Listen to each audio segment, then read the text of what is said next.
Hey, what is up guys? Jay here, back with another car head unit. We are installing this on a Toyota Sienna from 2011 all the way up to 2020.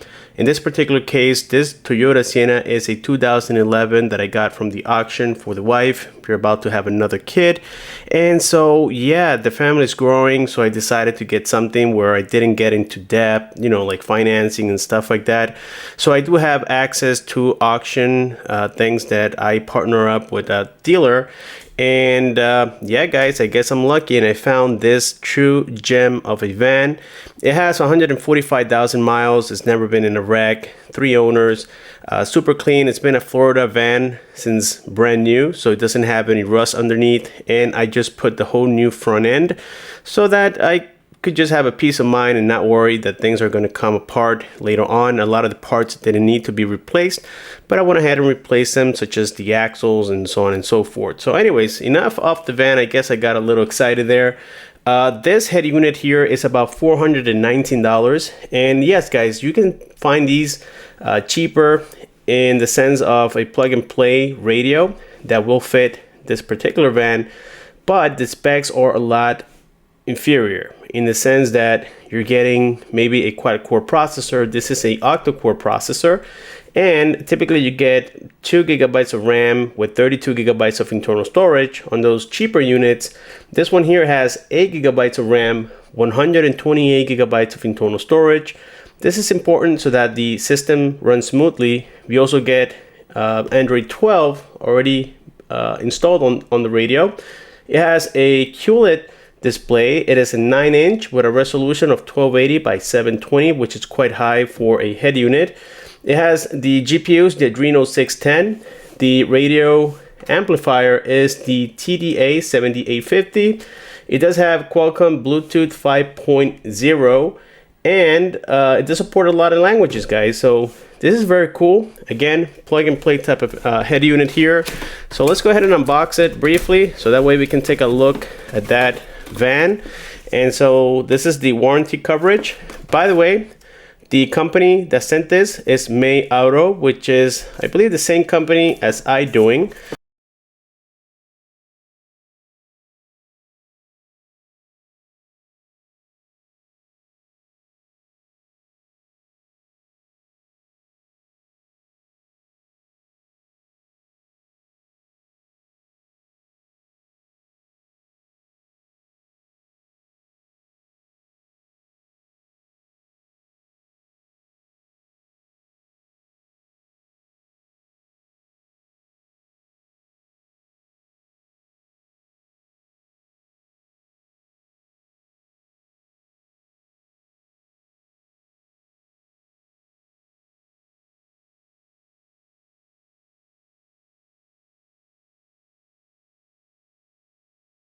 We are ready to head on to the van. There's something else inside of the box. We already saw the harnesses and all that good stuff. Let's go ahead and take it apart, install this baby, and see how well it functions. See you there. This is the van, guys, the auction van. I did a lot of mechanical work on it. A lot of it was just preventive stuff. I saw that the front boots for the CV axles were broken. I decided to replace the CV axles along with the struts. Everything on the front is brand new. Of course, I got it aligned with 2 new tires, and I think it deserves it. It is a pretty clean van all the way around. So we have the radio already here, and we have a whole bunch of tools. And so I'm gonna set this camera back here. So yes, we have everything set to go. We're going to do the disassembly, and there's a lot of videos out there already that shows how to take this apart. So I'm going to kind of like go through it very briefly, and yeah, let's continue, guys. First things first, you want to open this little cubby hole, come right underneath. You can use the pry opening tool that came with this radio, or you can use your hands. Sometimes I prefer to use my hands. This has cushion, this is solid, so things after a while they can break, so be careful. There we go. And so that came suddenly. And if you look here, there is a connection for these buttons on the back. You had to remove that little harness. Now we will remove the shifter knob. So this simply twists counterclockwise like any other thread or any other normal thread. You're gonna set this in the back as well. And now, using your hands as well, or you can use a pry opening tool, just go right underneath this area and kind of give it a decent pull. And there's another harness. This one has a little tab on the top. Press it and it comes right off. Okay, so we're gonna set this in the back as well. And our next step here is to remove the AC controls. This, you do the same. The clips are actually right here, so just give it a decent pull. Comes right off. And again, there's another tab on the top. Press it and it comes right off as well. So this will leave us with 4 10mm screws. You have 2 at the very front. You have 2 on the inner side. On the back, it's hard to see, but for that, in order to grab it, I have this magnetic thing that helps me pick up screws if they fall or whatever. It's a very strong magnet, so I'm going to be holding this at the same time as I remove the screws to take out this whole upper part, guys.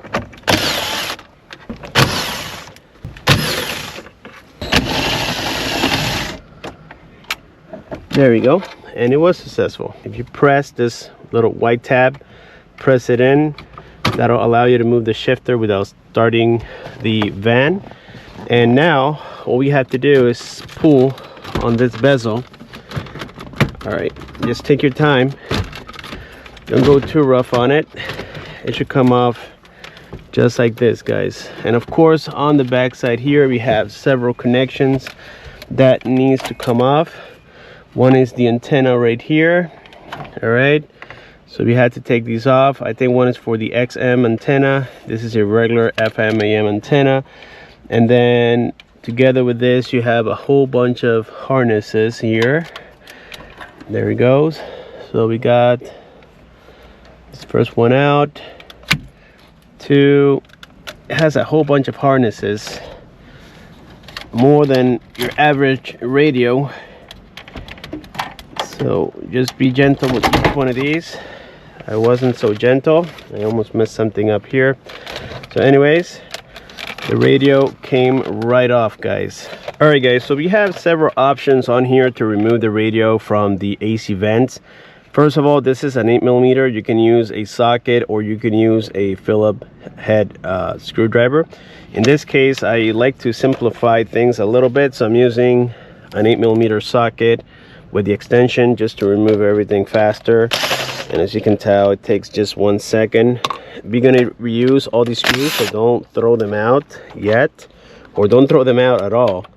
That's what I meant to say, until you get your new radio on here. And that's the beauty, guys, of these radios. That's why I'm a true fan of them. It's because there's no cutting, there's no drama, there's no nothing. It's just a simple take apart, reassemble, and you're done. There we go. Well, it seems like these brackets sort of kind of align here with the radio. Now keep in mind that this being a single DIN style in the back, unlike the original one, which looks like a double DIN, well, the upper side will not have the screws, as you can tell. So we will have to see how this plays out in the end, but at least for now, I'm putting them on. If we don't need them, then you would just simply don't put the screws on there. But I'm just doing it in case something needs to align. But again, if we don't need them, I'll let you guys know down the line. But basically what I did is just put the bracket with 2 screws. We're gonna use these 2 holes right here, the ones by the middle towards the ends, and that's it. All right, now we simply reattach the radio back to the AC vent. So for this, you go on the back side of the whole assembly. You place the radio right on top. It should align perfectly well, so you guys can tell everything looks pretty good. All right, guys, so I forgot to mention, or maybe I didn't, but I think I forgot to mention that I will be adding this 12 volt to 5 volt USB port, as you can tell. And so basically I will eliminate the 12 volt because I have 2 here in the front. I have one at the very bottom, and then I have this secondary one which I don't think I'll be using much. And so yes, I'm gonna be using this for wired CarPlay and wired Android Auto. So the process is super simple. All I had to do was just pull this housing. It is held by 4 clips. As you can tell, there's no screws, no nothing. You just simply unbolt it here from, or not unbolt it, undo it. You can use a pry opening tool. Just open this cup holder and then kind of go on the side and just yank it out. It's super easy.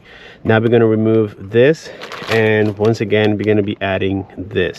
This is it, guys. When fully completed, this is the outcome. We just removed the old one, which I had here, and basically what you need to do is remove the 2 tabs holding this metal piece, which is this.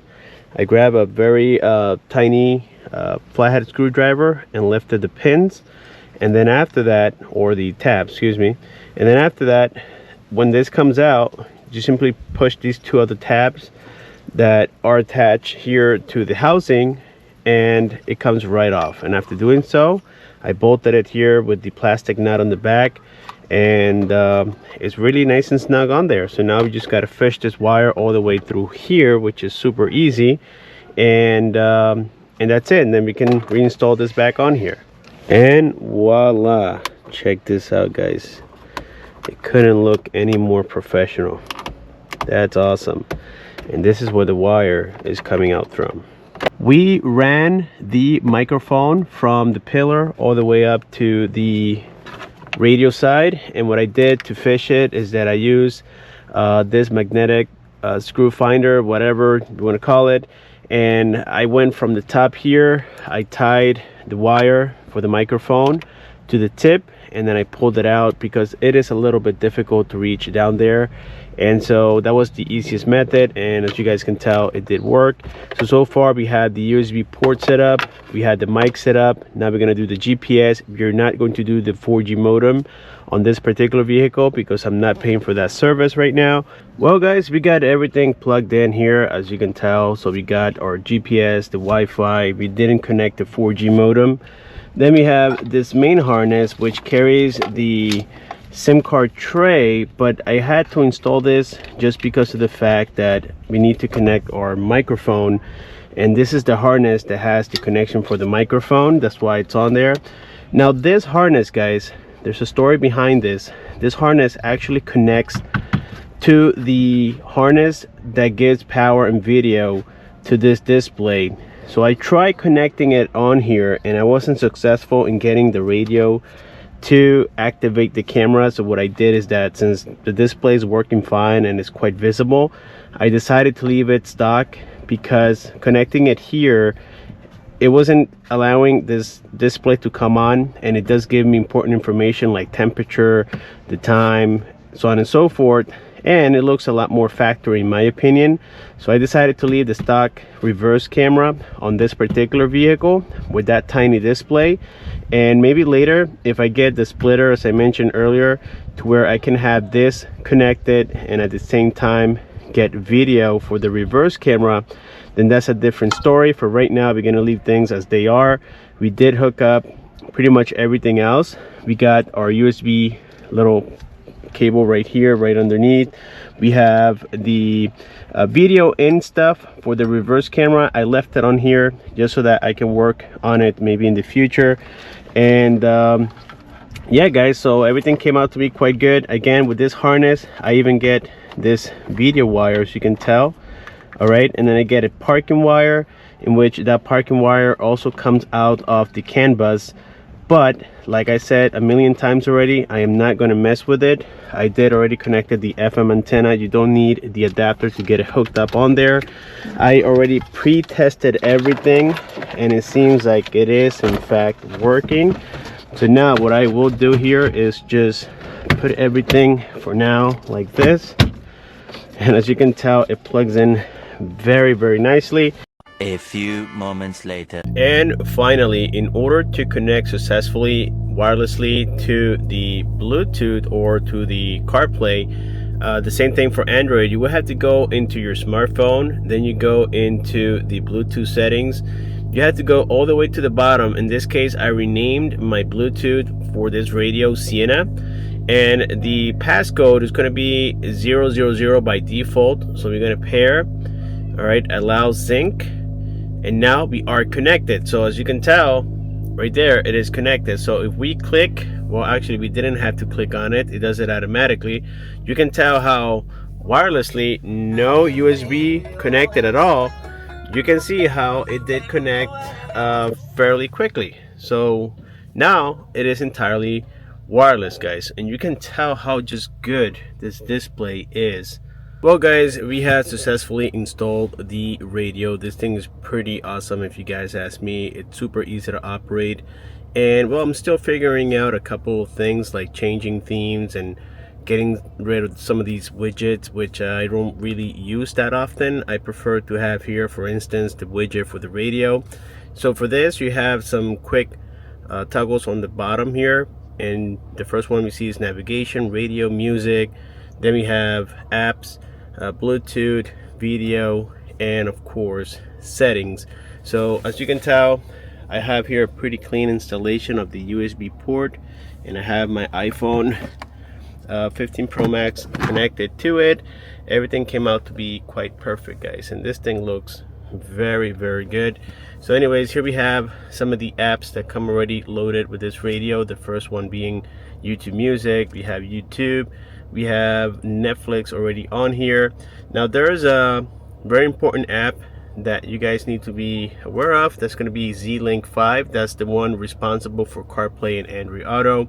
We do have the logo set, so make sure that you set the logo basically for whatever brand. In this case, obviously we're working on a Toyota, so I already set up the logo for Toyota. Every time my car starts up, then the Toyota logo will be shown as the intro, which is super cool. So getting back here to the apps, the one that you guys want to see, well, first of all, I'm going to show you the FM radio here, working great. I did activate the steering wheel controls, so that will be volume down, volume up, then this is mute right here, and then these are skippers. Okay, this I activated to answer and decline phone calls, and then finally this is for the voice commands. So everything has been programmed. It works perfectly well, zero issues, no hiccups. This thing is really fast, guys, thanks to that Snapdragon processor that we have inside. So let's get here to the CarPlay side. So let's go into Z-Link, and here it is, guys. Of course, I'm Spanish and that's what I listen to, but you can see how smooth it is. It is quite responsive, and it's all thanks to that processor. You can see how nice and vibrant this display is. This has to be one of the best units right now that you can get for the Toyota Sienna from 2011 all the way up to 2020, guys. I did leave, as I mentioned earlier, the upper display intact so that it looks a lot more factory. Now there's a model of the Sienna that doesn't have this, and it is just a clock. It doesn't have this little display.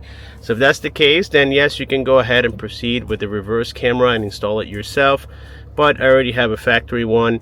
I don't see the need for that, guys. So this is super awesome, very smooth. The maps work just fine, no issues there. The music is super good as well, and of course you can use these buttons to change the track. As you can tell right now, I'm going forward. You can also retract using the buttons, and you can see how responsive it is. Now besides this, you have settings, and then on settings you have something called common. On common here, guys, you can change a whole bunch of little details from this particular one, and one of them being, if you have a, let's say, certain apps that you want it to start up when you turn on the car. In this case, I have the radio to be the first app that we use when the car is already set and running. Then yes, you can change it. So click on here, you can set up to pretty much any app that you want to, which is really cool. Then we have the reverse settings. In this case, we're not going to get reverse on this particular display. It's going to be the factory one, so this I'm not going to mess with. And then you have system And there's one here that says factory. If you want to get into more details, the code by default is 88848, and then right there it is. I did change the model because it was set for a Camry, so I changed it to 2008 to 2016 Toyota Sienna, which is right there. I mean, that's the year that corresponds based on what I have. And then there is a Sienna that goes from 2015 to 2020 or something like that, but I have the 2011, so I guess this is the correct one. That's going to be for your CAN bus. Then we have, once again, the logo. Let's go back on settings here. Let's go to common. So that's it for that, guys, for the factory stuff.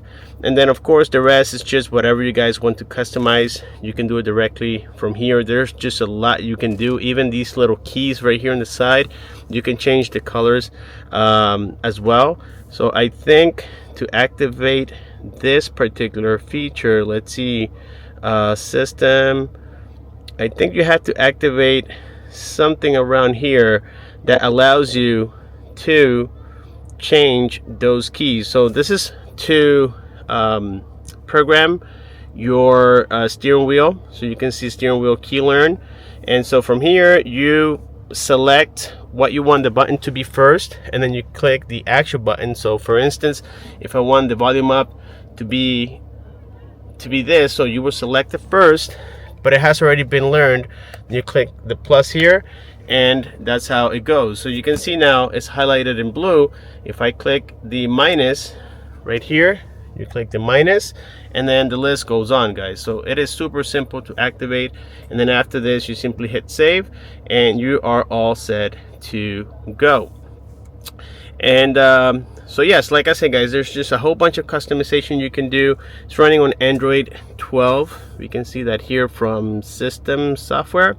Right here you can see that we are in fact running 128 gigabytes of internal storage. It has a 720p resolution. The running memory is 8 gigabytes, and the Android version right here is Android 12. This is again from May Auto, which is the same as iDoing. They're both the same manufacturer.